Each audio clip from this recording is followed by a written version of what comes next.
And it came to pass that he departed into the wilderness. And he left his house, and the land of his inheritance, and his gold, and his silver, and his precious things, and took nothing with him save it were his family, and provisions, and tents, and departed into the wilderness. And he came down by the borders near the shore of the Red Sea, and he traveled in the wilderness in the borders which are nearer the Red Sea.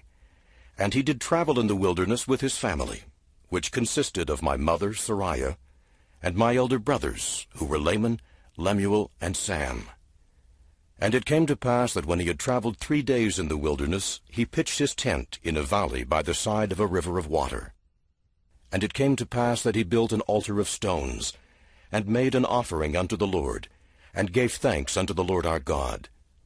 And it came to pass that he called the name of the river Laman, and it emptied into the Red Sea, and the valley was in the borders near the mouth thereof. And when my father saw that the waters of the river emptied into the fountain of the Red Sea, he spake unto Laman, saying, O that thou mightest be like unto this river, continually running into the fountain of all righteousness. And he also spake unto Lemuel, O that thou mightest be like unto this valley, firm and steadfast, and immovable in keeping the commandments of the Lord.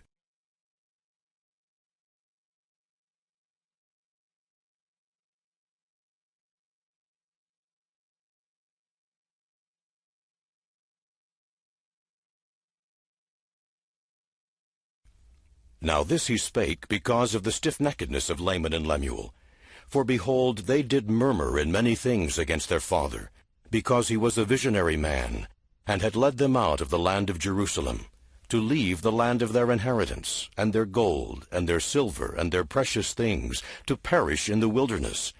And this, they said, he had done because of the foolish imaginations of his heart. And thus Laman and Lemuel, being the eldest, did murmur against their father. And they did murmur because they knew not the dealings of that God who had created them. Neither did they believe that Jerusalem, that great city, could be destroyed, according to the words of the prophets. And they were like unto the Jews who were at Jerusalem, who sought to take away the life of my father. And it came to pass that my father did speak unto them in the valley of Lemuel, with power, being filled with the Spirit, until their frames did shake before him.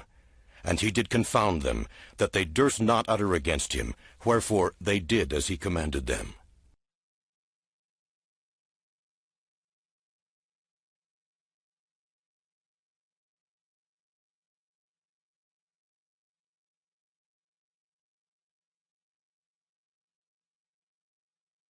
And my father dwelt in a tent.